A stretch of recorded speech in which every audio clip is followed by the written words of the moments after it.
प्रभु राम देव भगवान अल्लाह खुदा ईश आदि नाम एक ही शक्ति के हैं।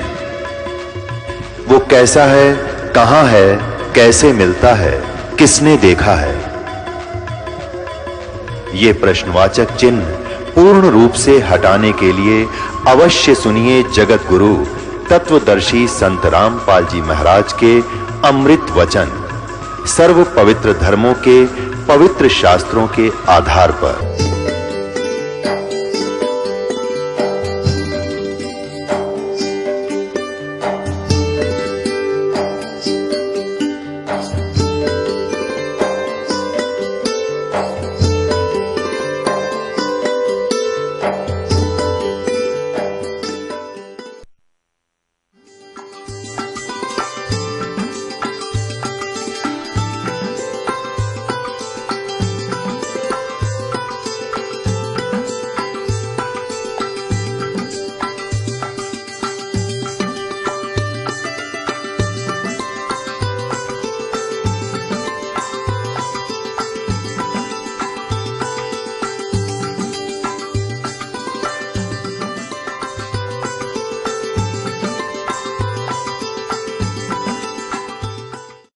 बोलो सतगुरुदेव की जय। बंदी छोड़ कबीर परमेश्वर जी की जय। बंदी छोड़ गरीबदास जी महाराज जी की जय। स्वामी राम देवानंद जी गुरु महाराज जी की जय।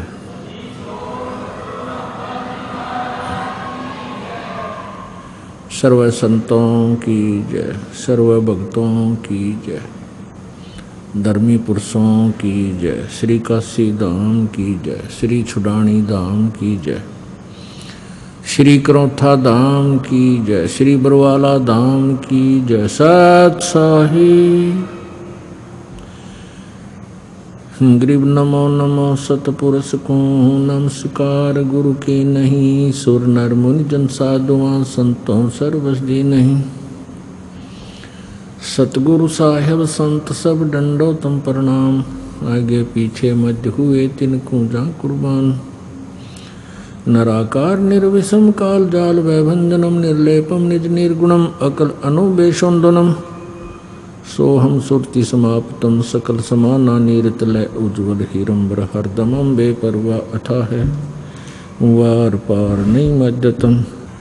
गरीब जो सुमर सिद्ध होई गणनायक गलताना करो अनुग्रह सोई पारस पद परवाना। आदि गणेश मनाऊं गणनायक देवन देवा चरण कमल लो लाऊं आदंत करूं सेवा। परम शक्ति संगीतम रिद्धि दाता सोई अवगत गुण अतीतम सत्य पुरुष निर्मोही जगदम्बा जगदीशम मंगल रूप गुरारी। तन मन अर्पण शीसम भक्ति मुक्ति भंडारी। सुर नर मुनि जन ध्यावे ब्रह्मा विष्णु महेशा शेष सहस मुख गावे पूजे आदि गणेशा। इंद्र कुबेर सरीखा वरुण धर्म राय जावे। समर्थ जीवन जी का मन इच्छा फल पावे। 33 कोटि आधारा जावे शेष 88। उतरे भव जल पारा कट है यम की फांसी। 33 कोटि आधारा जावे शेष 88। उतरे भव जल पारा कट है यम की फांसी। सत साहिब कर जोरों विनती करूं धरूं चरण पर शीश।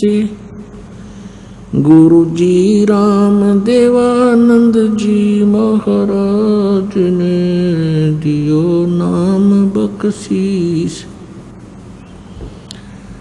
कोटि कोटि सिजदा करूं कोटि कोटि प्रणाम। चरण कमल में राखियो मैं बंदी जाम गुलाम। कुत्ता तेरे दरबार का मोतिया मेरा नाम, गले प्रेम की जेवड़ी, जांखें चोवा जाऊं मैं, तो करो तो बावड़ू, दूर दूर करो तो जाऊं, जो रखो त्यों ही रहूं, जो देवो सो खाऊं। 7 द्वीप 9 खंड में, गुरु से बड़ा न कोई, करता करे न कर सके, गुरु करें सो होय। कबीर राम कृष्ण से कौन बड़ो, उन्हों भी गुरु कीन, 3 लोक के वे धनी, गुरु आग आदीन। गुरु बिन माला फेरते, गुरु बिन देते दान, गुरु बिन दोनों निष्फल हैं, चाहे पूछो वेद पुराण। जय इब कै सतगुरु मिले, सब दुख आँखों रो, चरणों ऊपर शीस धरूं, कहूँ जो कहनी हो। कबीर साईं मिलेंगे, पूछेंगे कुशलात, आदि अंत की सब कहूँ, अपने दिल की बात। गुरु जी तुम ना भूलियो, चाहे लाख लोग मिल जाही, हमसे तुमको बहुत है, पर तुमसे हमको ना। कबीर तुमरे विसारे क्या बने, मैं किसकी शरण में जाऊं। शिव ब्रंच मुनि नारदा, तिनके हृदय न समाऊं। अवगुण किए तो बहुत किए, करत न मानी हारे, बावे बंदा बख्श दियो, बावे गर्दन उतार। अवगुण मेरे बाप जी, बख्शो गरीब नवाज, जो मैं पूत कपूत हूँ, बोर पिता को लाज। मैं अपराधी जन्म का, नक्सिक बरे विकार, तुम दाता दुख भंजना, मेरी करो संभार। परम पिता परमात्मा पूर्ण ब्रह्म, सारी सृष्टि के रचनहार, कुल मालिक, परम अक्षर ब्रह्म, कबीर देव जी की असीम कृपा से, कबीर साहब जी की असीम कृपा से आप जी इस शुभ समागम में पहुंच पाए। जिन पुण्य प्राणियों के पूर्व जन्म के संस्कार अत्यधिक होते हैं, वे ही प्राणी ऐसे शुभ समय का लाभ उठा पाते हैं। पुण्यात्माओं, परमात्मा कबीर जी ने हमें आकर के वो यथार्थ ज्ञान दिया है कि हम जिसके अभाव से इस काल के जाल में फंसे हुए हैं,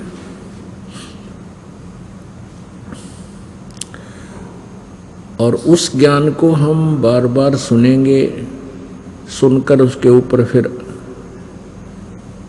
असर करेंगे, अमल करेंगे, उसका अनुसरण करेंगे,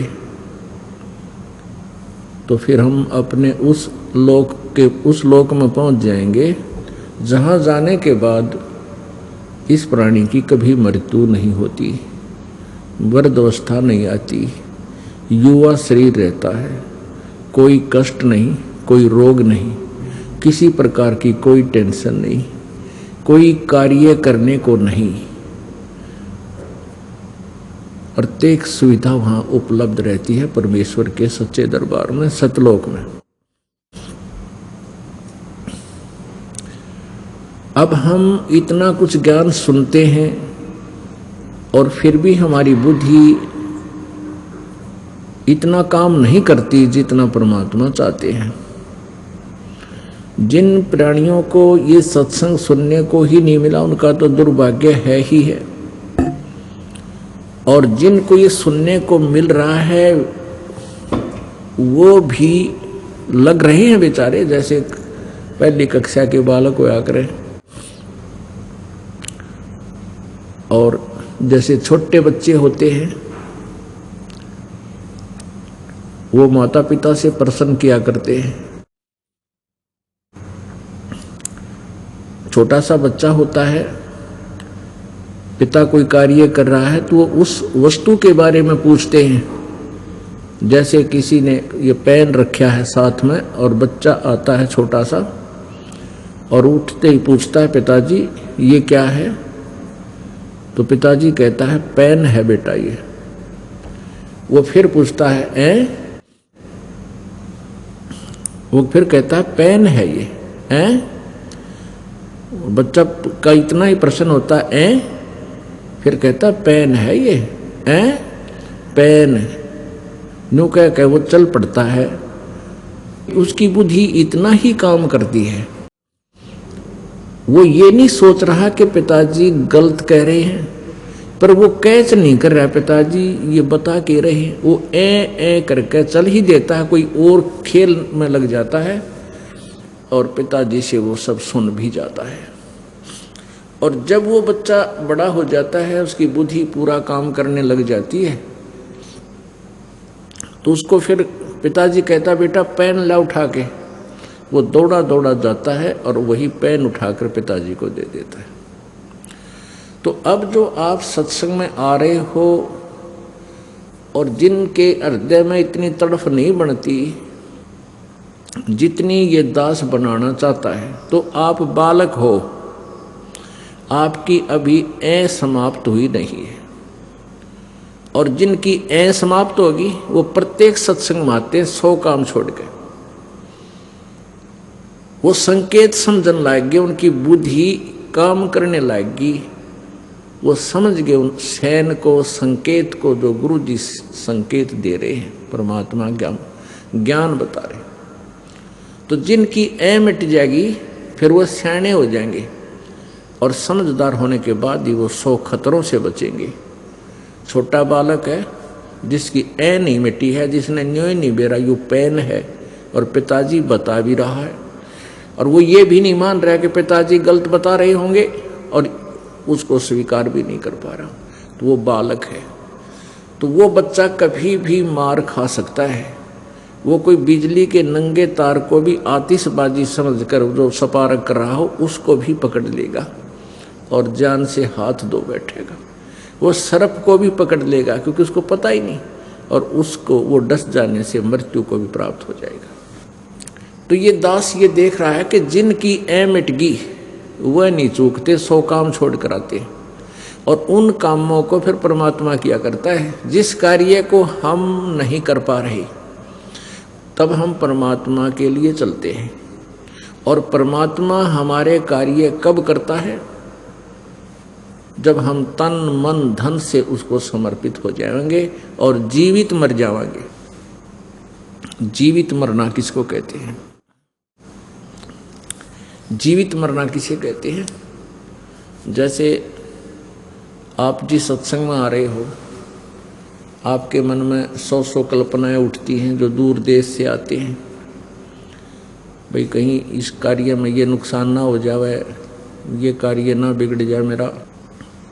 तो उनको परमात्मा संकेत करते हैं कि ये देखो, एक व्यक्ति किसी कामवश चंडीगढ़ गया नाइट सर्विस से, और वापस आना था, किसी विशेष काम था घर पे, उसको रात को ही वापस पहुंचना था। कितना इम्पोर्टेंट वर्क होगा, कितना अनिवार्य कार्य होगा जिसके लिए रातों रात गया, फिर वापस आ रहा था, और रास्ते में पानीपत के पास एक्सीडेंट दुर्घटना में उसकी मृत्यु होगी।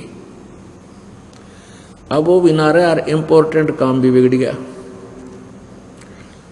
आप ये सोचोगे, विचार करोगे, परमात्मा कहते हैं ये बातें कहन सुन की ना है, ये कर पाड़न की है, इनके ऊपर अमल करना है। आप जी ने मैंने कह दिया, इस दास ने सुना दिया, आपने सुन लिया, आपने कहा बहुत अच्छा ज्ञान सुना। अरे सर हुआ नहीं, फिर तो वह एक ही बात है, तोता वो तोते वाली बात है। तो एक कोई तोता बेचने वाला पिंजरे में तोता लिए जाओ था। एक व्यक्ति बड़ा धार्मिक था, उसने सोचा भाई तोते की आयु बहुत लंबी होती है और ये जंगल में सैर सपट्टे करने वाला जीव सारी उम्र इस कैद में रहेगा। उसने दया करके न सोची इसको लेकर पिंजरे में, इसको मोल लेकर के और छोड़ दूंगा जंगल में।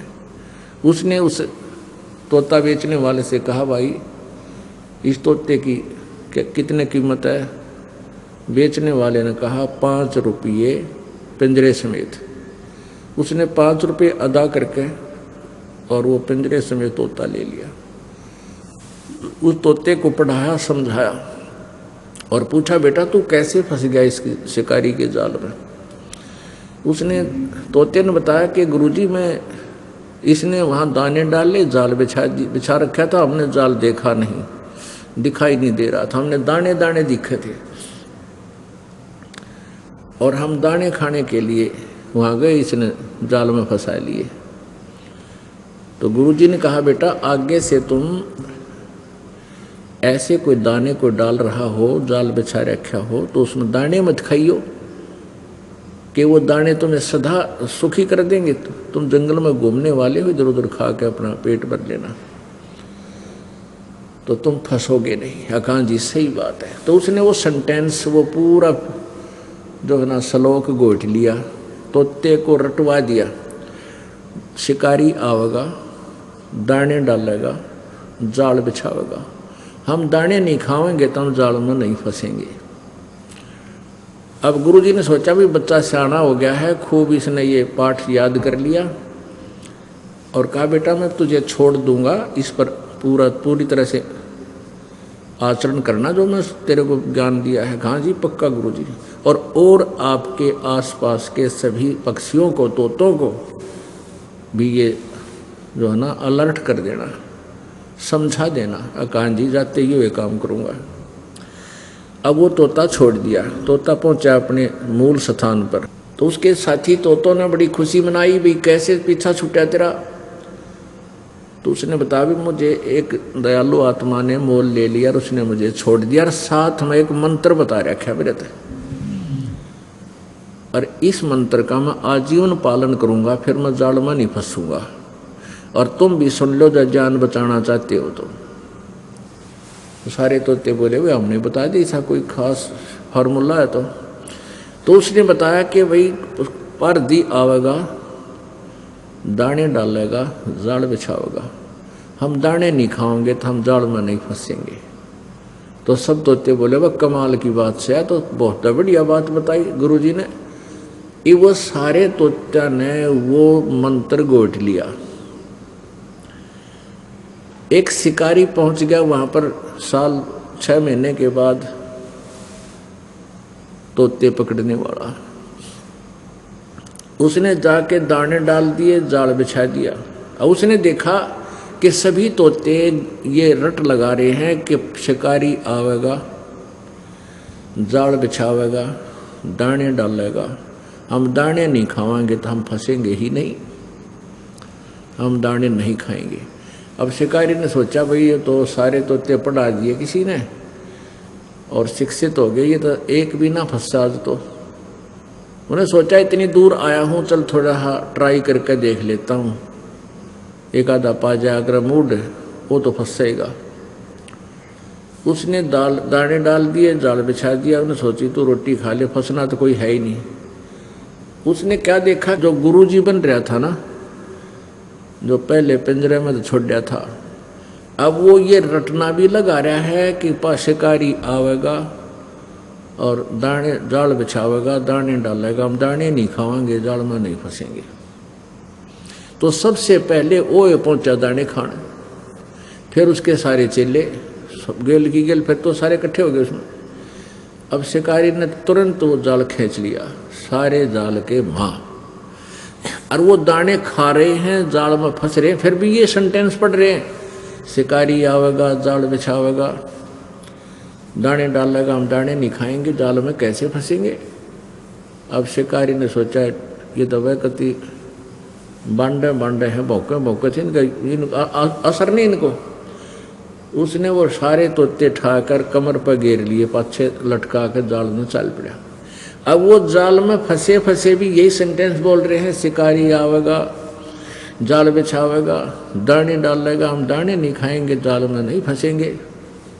वो शिकारी कह रहा भौके जाओ ये बेशक, ये तुमने पता लग गया, तुम्हारे जुबान जुबान पे है, हृदय में जगह नहीं थी। अब वो गुरुजी कुदरती मिल गया उनको।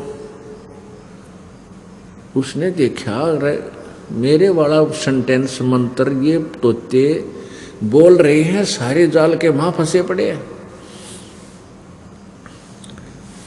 तो उसने देखा है तो बड़े निकम्मे, और फिर भी बोले जा रहे हैं। तो पुण्यात्माओं, जो ये ज्ञान प्रतिदिन आपको दिया जाता है और आप जी को विशेष उद्देश्य यही बताया जाता है कि मनुष्य जीवन बार बार नहीं मिलता, और इच्छा छुटवाओ इस गंदे लोग ते, इस काल के जाल से। यहाँ कोई जीव सुखी नहीं। किसी भी प्राणी ने देख लो आप, चाहे अपना राष्ट्रपति दिखाई देता हो जो घोड़े की बुग्गी में चलता हो, वो जरा सा भी सुख नहीं है, ना प्रधानमंत्री को, ना मुख्यमंत्री को, मंत्रियों को, किसी को भी सुख नहीं, ना किसी पैसे वाले को। निर्धन सुखी हो ही नहीं सकता। सुखी केवल वह व्यक्ति हो सकता है जो परमात्मा के द्वारा दिए गए तत्व ज्ञान के ऊपर कदम टू कदम यानी स्टेप बाय स्टेप चल रहा होगा, फिर वो मार नहीं खाता। तो जो पुण्यात्माएं सत्संग में आ रहे हैं वो बालक हैं छोटे छोटे, और वो सुनते भी हैं, ज्ञान भी सुनते हैं, गुरु जी क्या बता रहे हैं, लेकिन वो इस पर अमल नहीं कर पा रहे हैं।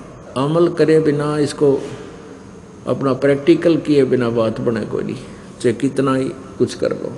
परमात्मा स्वयं आकर हमें क्या बताते हैं, जैसे आदरणीय गरीबदास साहिब जी को परमेश्वर कबीर जी सतलोक से चलकर आकर मिले, गांव छुड़ानी, जिला जज्जर, प्रांत हरियाणा, भारत में।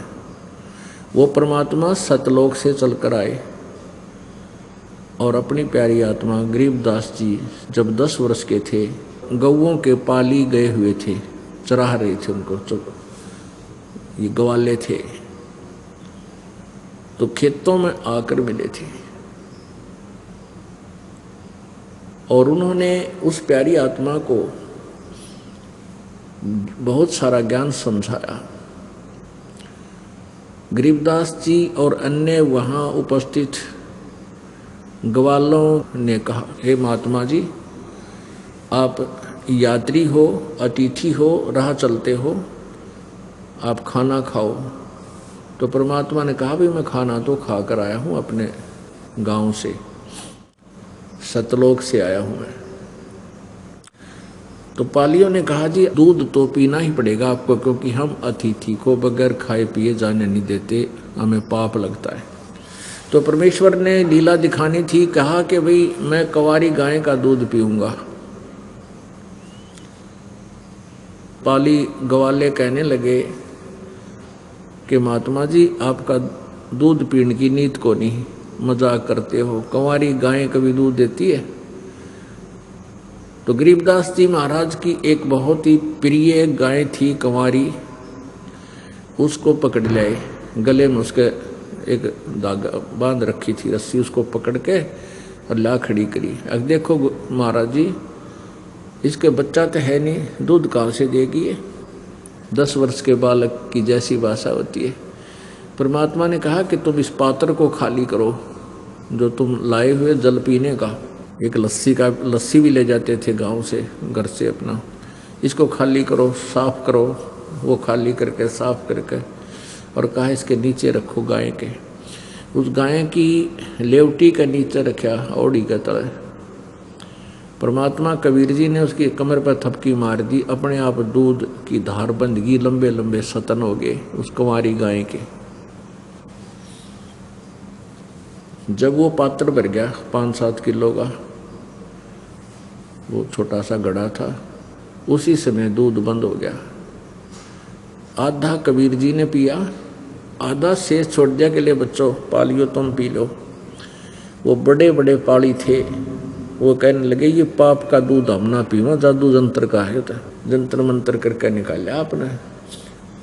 गरीबदास जी बालक थे, कहने लगे मुझे जो भगवान मैं पीऊंगा। अब गरीबदास जी ने वो दूध पी लिया।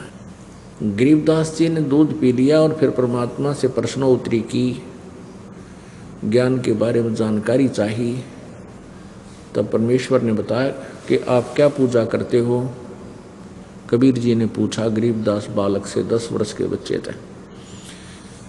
वो कहने लगा जी हम भगवान शिव जी की पूजा करते हैं, हम भगवान विष्णु की भी पूजा करते हैं, राम कृष्ण की पूजा करते हैं, और अपनी जो भी उनकी एकादशी द्वादशी थी उसकी भी पूजा बताई। तो परमात्मा ने कहा बेटा पूजा के योग्य केवल एक ही प्रभु है, वो परम अक्षर ब्रह्म पूर्ण ब्रह्म है, और उसी का संदेशा देने के लिए मैं इस संसार में आता जाता रहता हूँ। उसी परमात्मा की भक्ति से मोक्ष होगा। राम और कृष्ण ब्रह्मा विष्णु महेश, ये राम कृष्ण विष्णु जी के अवतार, ये पूर्ण परमात्मा नहीं है, ये कंप्लीट गॉड नहीं है। इनकी साधना से तुम्हारी जन्म मृत्यु की ये परंपरा समाप्त नहीं हो सकती, जन्म मरण का रोग नाश नहीं हो सकता, और यहाँ प्रत्येक प्राणी बहुत दुखी है। ये गायें हैं और पशु पक्षी अन्य हैं, ये भी कभी मनुष्य थे। आज देखो ये गर्मी सर्दी इनको कितना दुखी कर रही है। किसी का चीचड़ लग रहे हैं, किसी का जोक चपटकी, किसी को कोई तकलीफ है बोल कर बता नहीं पा रहा है। यानी ऐसा मार्ग में ज्ञान दिया परमात्मा ने, वो गरीबदास बच्चे की आत्मा एकदम पिघलेगी, मेल्ट होगी कि हे भगवान है तो ये दुख, क्या हम भी फिर ये पशु बनाएंगे? कहाँ बेटा, वो बनेंगे जो भक्ति नहीं करते। कि वो बच्चा कहता है जी भक्ति तो हम करते हैं, भगवान राम की जय बोलना, कृष्ण जी की जय बोलना, कोई मिला उसको राम राम कहते हैं।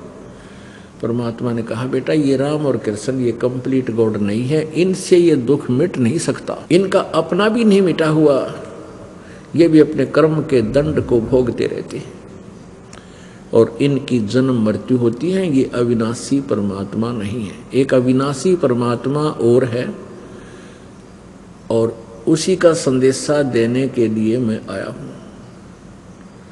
अपने आत्माओं जो श्रोता प्रथम बार आते हैं, क्योंकि हमारे भक्त श्रद्धालु परमात्मा की प्यारी आत्माएं अपने मित्रों को, अपने भाई को, बहनों को, रिश्तेदारों को जाकर के बार बार आग्रह करते हैं कि आप जी एक बार चलकर वो सत्संग सुनो, तो वो बेचारे आ जाते हैं और वो ये सुनते हैं कि राम और कृष्ण नासवान हैं,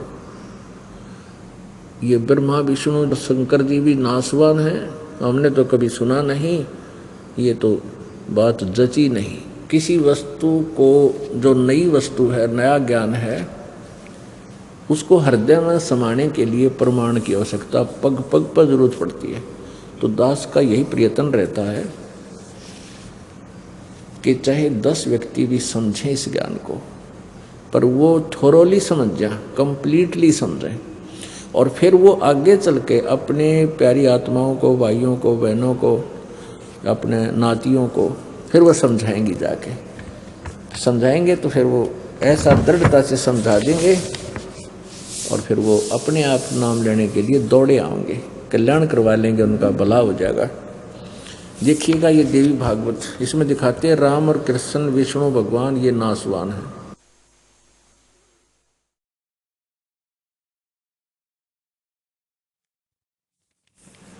संक्षिप्त देवी भागवत सचित्र मोटा टाइप,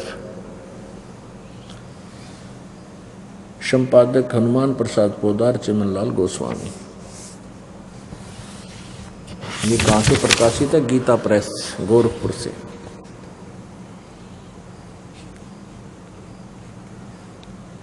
गीता प्रेस गोरखपुर, प्रकाशक मुद्रक हैं गीता प्रेस गोरखपुर, गोविंद भवन कार्यालय कोलकाता का संस्थान है। ये इनके फोन और फैक्स नंबर है। इसके 123 पृष्ठ पर तीसरे स्कंद में, तीसरा स्कंद 123 पृष्ठ पे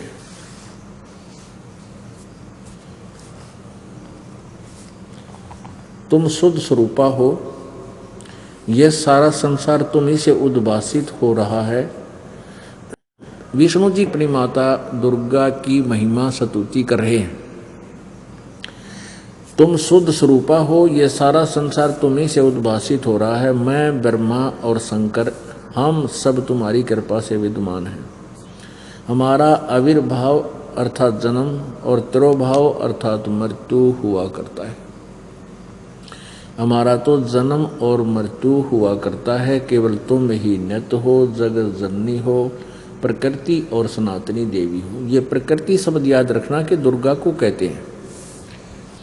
भगवान शंकर बोले, देवी यदि महाभाग विष्णु तुम्ही से प्रकट हुए हैं, विष्णु जी का जन्म भी आपसे हुआ है, तो उनके बाद उत्पन्न होने वाले ब्रह्मा भी तुम्हारे ही बालक हुए।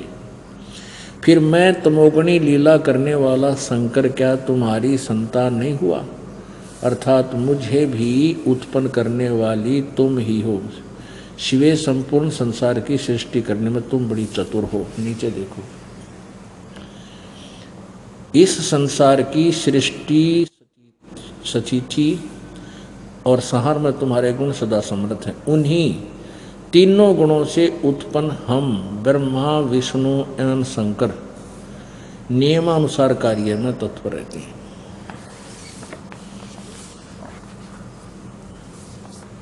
अब इससे चार बातें सिद्ध होगी। एक तो ये होगी कि ब्रह्मा और विष्णु और शिव जी ये नासवान हैं, इनकी जन्म और मृत्यु होती है। दास नहीं कह रहा, इनकी हिस्ट्री सीट बता रही है, इनकी जीवनी में लिखा है।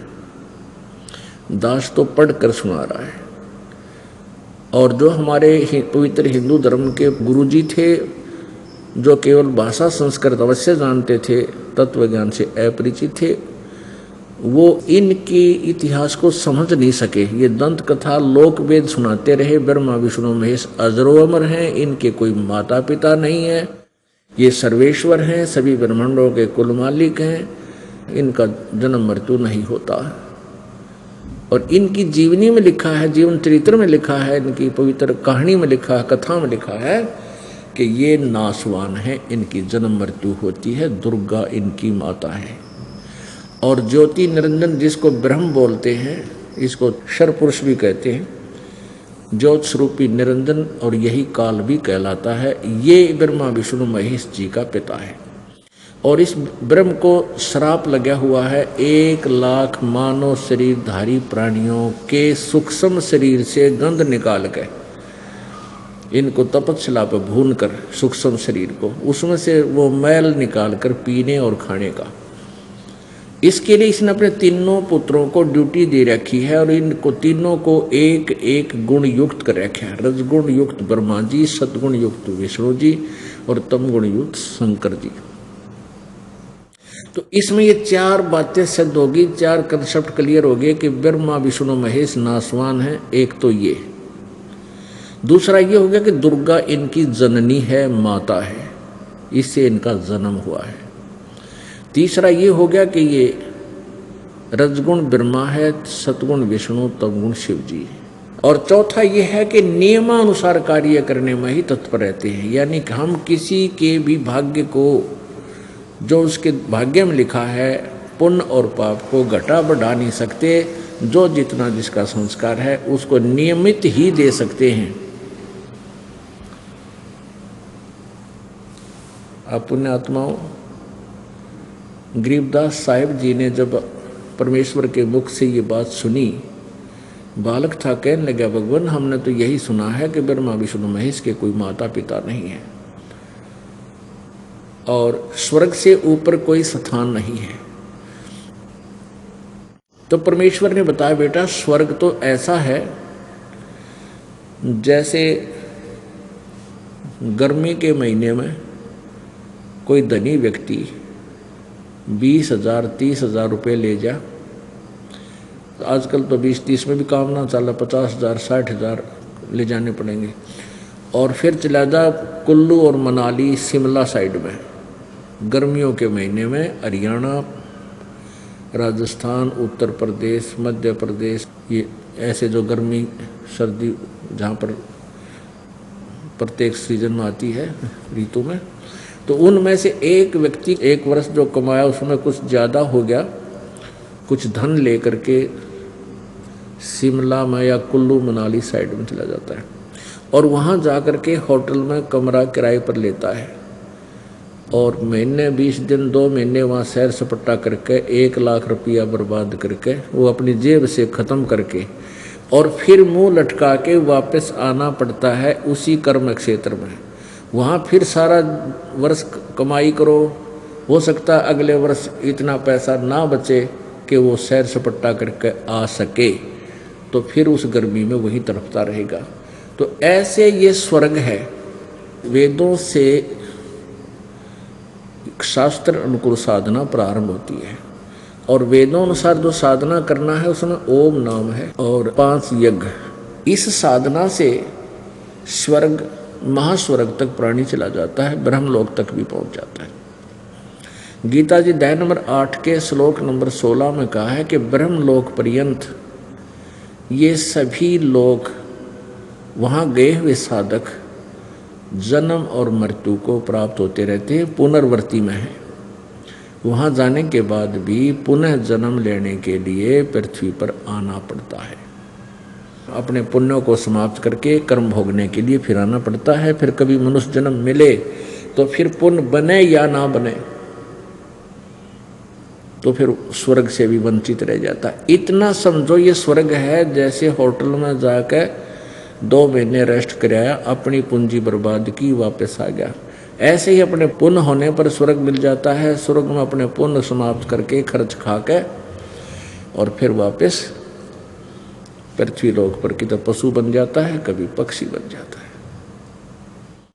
ये अरहट का कुआ लोई यागल बन जा है सब कोई, और कीड़ी कुंजर और अवतारा हर हट डोर बंधे कई बारा। कीड़ी कुंजर हाथी से लेकर चींटी तक, और ये ब्रह्मा विष्णु महेश इनके अवतार धार का आया करते यहाँ पर। ये चतुर्भुजी भगवान कहाँ में हर हट डोर बंधे सब आवे। ये है खोखापुर का कुआ, इसमें पड़ा सो निश्चय हुआ। अब ब्रह्मा विष्णु महेश तक भी ऐसे ही चक्कर काट रहे हैं, ये भी इस काल के अरहट वाले कुएं में बंधे हुए हैं, इनका भी ऐसे ही चक्कर बंधा हुआ है। अब अरहट का कुआं कैसा होता है ये दिखाते हैं। ये देखिएगा,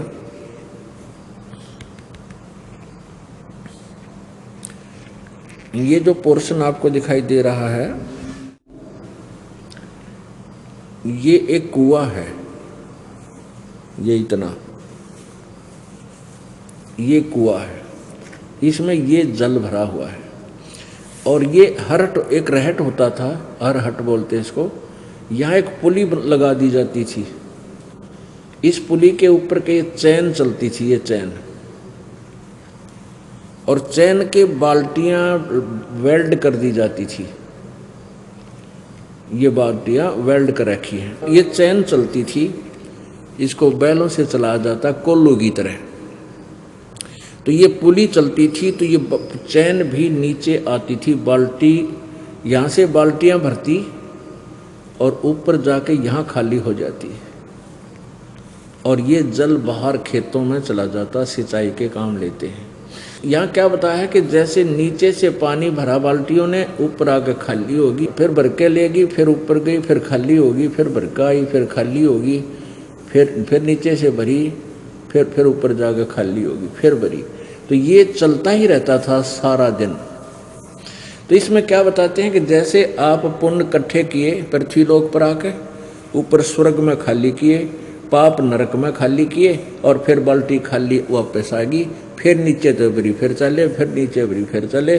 तो इसमें कहते हैं चतुर्भुजी भगवान कहाँ है, ये ब्रह्मा विष्णु महेश भी, और हर हट डोर बंधे सभा में, इनकी भी जन्म मृत्यु होती है और ये भी ऐसे ही अन्य योनियों को भी भोगते रहते हैं। ये अरहट का कुआ लोई, या गढ़ बंजा है सब कोई, कीड़ी कुंजर और अवतारा, हर हट डोर बंधे कई बार। और परमात्मा क्या बताते, अमर करूं सतलोक पठाऊं, तात बंदी छोड़ कहाऊं। अब गरीबदास जी महाराज बालक थे छोटे से, और बच्चे के अच्छा और बुरा रंग जल्दी चढ़ा करे, और कुछ पुण्य आत्माएं होती हैं जिनको परमात्मा स्पेशल आकर मिलते हैं और उनको अपने ज्ञान से, अपने यथार्थ भक्ति से परिचित कराया करते हैं। फिर वो पुण्यात्मा अपने अक्षेत्र में जिस भी समाज में उत्पन्न है, अपनी लैंग्वेज में बोल बोल फिर वो परमात्मा के बारे में कलम तोड़ व्याख्या करता है, पूरी दृढ़ता के साथ व्याख्या करता है। ये लक्षण है उस पूर्ण ब्रह्म के कि वो परमात्मा सतलोक से अपने निज धाम से गति करके आता है और अपनी विशेष पुण्यात्माओं को, वर्णीय पुरुषों को, दृढ़ भक्तों को, सच्ची आत्माओं को, दृढ़ आत्माओं को, जो उनके विशेष भक्त हैं, उनको आकर मिलता है, फिर उनको ज्ञान बताता है। अब ये भी आपको प्रमाण देना पड़ेगा। देखिएगा ऋग्वेद 9-10 मंडल अनुवाद करके इनका ये इकट्ठे जल्द किए हुए हैं, 9-10 मंडल। ये लिखा महर्षि दयानंद सरस्वती। ये कहाँ से प्रकाशित है?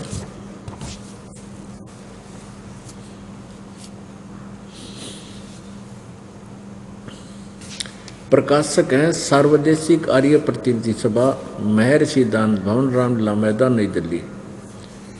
ये इनके फ़ोन और फैक्स नंबर है। यहाँ से ये हमने ख़रीदा है। और ये क्या लिखा है इन्होंने कि ऋग्वेद आर्य भाषा भाष्य, यानी अनुवाद करता कौन है? महर्षि दयानंद सरस्वती।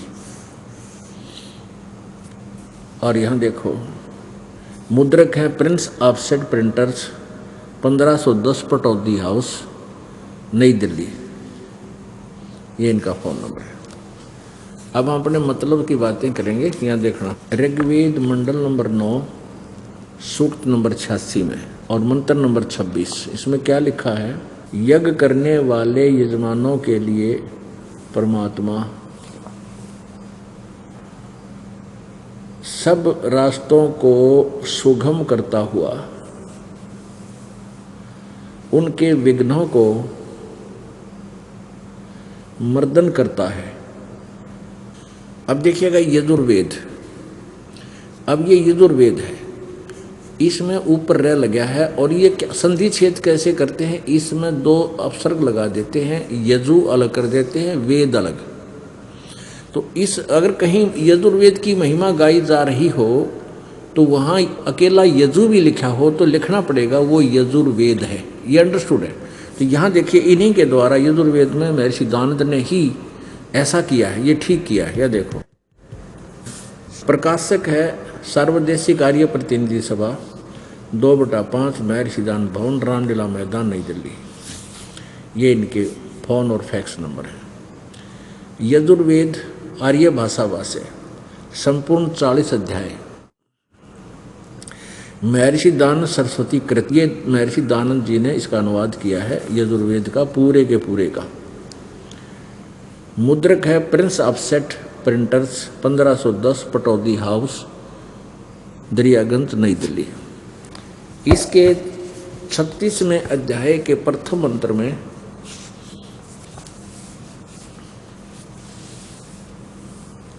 ये 60-30 हो जाए, 60-30 माने 6-30, 36 में अध्याय और मंत्र नंबर ये 1 है। अथ 60-30 से अध्याय आरंभ है। इसके प्रथम मंत्र में ये यजु शब्द है, ये यजु शब्द है। इस यजु को यहाँ अनुवाद करते समय स्वामी जी ने, ए मनुष्य जैसे मेरे आत्मा में प्राण और अपान ऊपर नीचे श्वास दृढ़ हो, मेरी वाणी मानस बल को प्राप्त हो उस वाणी और उन श्वासों के साथ मैं शरीर बल को प्राप्त हूँ, ऋग्वेद रूप वाणी को प्राप्त हूँ। आगे देखो, मनन करने वाले अंतःकरण के तुल, यहाँ यजु शब्द है, यजु, इसने यहाँ यजुर्वेद लिख दिया क्योंकि यहाँ उस यजुर्वेद के बारे में जानकारी है। वैश्विक ओनली यजु लिखा है तो ये यजुर्वेद है।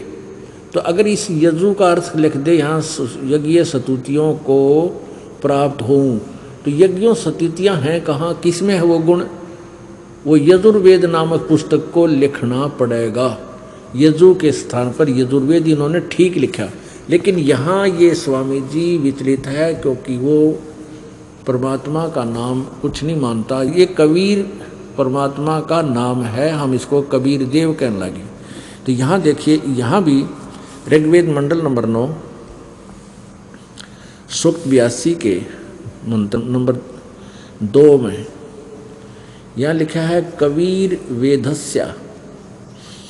कबीर ये ऊपर रे लिखा है, तो इस रे को यहाँ 2 अक्षर लगा दिए इन्होंने, ये कवि बना दिया, ये कवि। तो यहाँ कबीर देव लिखना पड़ेगा, जिसको ज्ञान है वो लिखेगा। इनको ज्ञान तो था ही नहीं कुछ भी इसको तो परमात्मा के बारे में, तो यहाँ कबीर देव लिखना चाहिए था। वो आप कबीर देव हैं, हे परमात्मन उपदेश करने की इच्छा से आप महापुरुषों को प्राप्त होते हो और आप अत्यंत गतिशील पदार्थ के समान, यानी बहुत तेज गति से आध्यात्मिक यज्ञ को, जहाँ धार्मिक क्रियाएं होती हैं, उन भक्तों के पास पहुँच जाते हैं, प्राप्त होते हैं।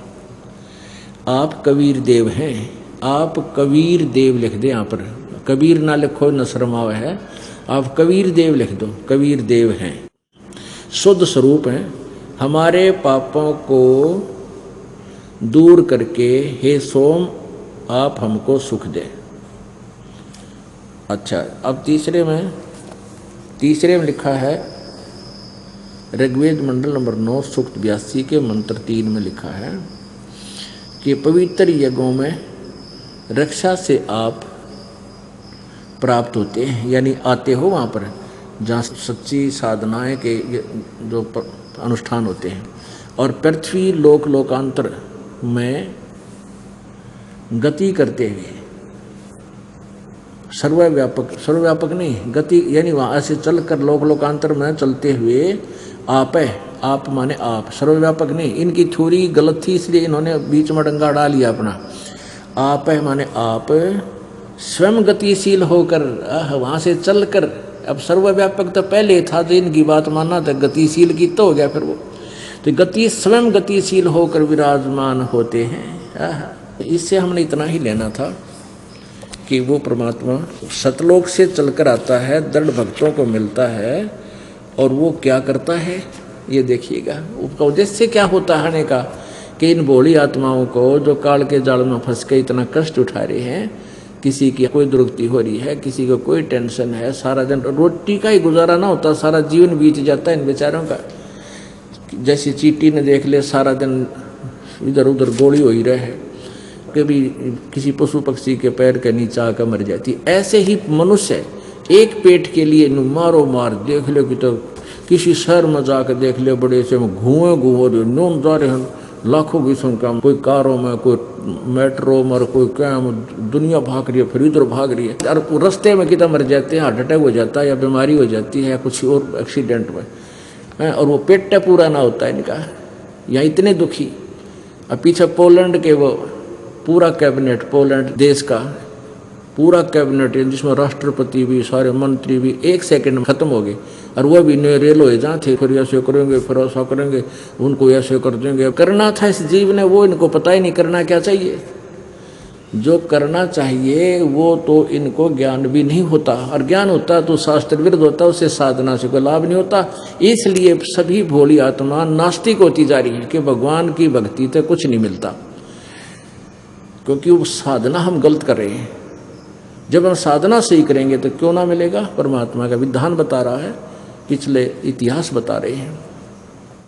अब देखो ऋग्वेद मंडल नंबर 9 सूक्त नंबर 20, इसके मंत्र नंबर 1 में यहाँ स्पष्ट लिखा है पर कबीर देव, ये कबीर देव है, स्पष्ट लिखा है कबीर देव वित्तीय अयो वारे भी अर्षित। यहाँ देखिए वह परमात्मा, इन्होंने क्या कर दिया, ये स्पष्ट लिखा है यहाँ पर कबीर देव है, इसको न्यो का न्यो लिख देते कबीर देव, यानी कबीर देव लिख दे, वो कबीर देव है, वह परमात्मा न्यो का न्यो लिख देते वो कबीर देव है।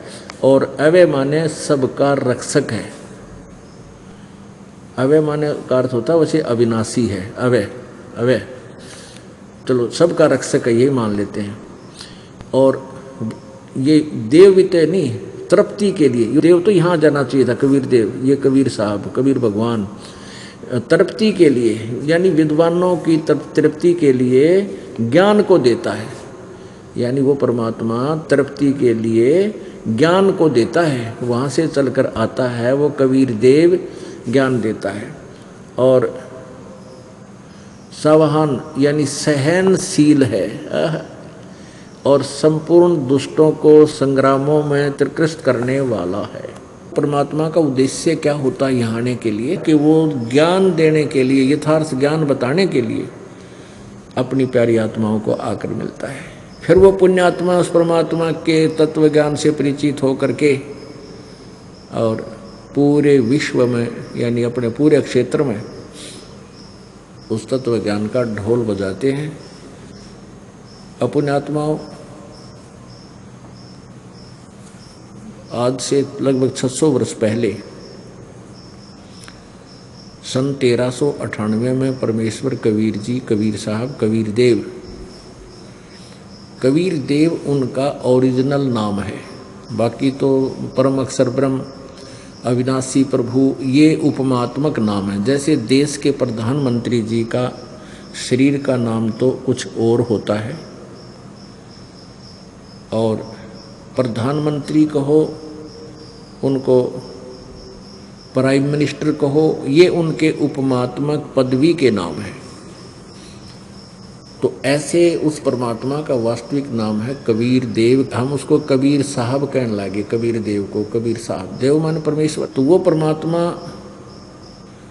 आए थे 600 वर्ष पहले, उन्होंने ये लीला की थी, और बीच बीच में भी जब चाहे वो आते हैं, अपनी प्यारी आत्माओं को आकर मिलते हैं, उनको ज्ञान देते हैं। तो उन्हीं में से एक श्रेष्ठ आत्मा, महान आत्मा, पुण्य आत्मा आदरणीय गरीबदास साहिब जी, गांव छुडानी, जिला झज्जर, प्रांत हरियाणा, भारतवर्ष में हुए हैं, जिनको परमेश्वर आकर मिले थे। जो आज वेदों में उस परमेश्वर की महिमा ज्यों की त्यों लिखी है, वो ऐसी लीला करता है, उसको पहचानने का ये तरीका है। और परमेश्वर जब आए थे 600 वर्ष पहले, वो अपनी प्यारी आत्मा धर्मदास जी को मिले थे।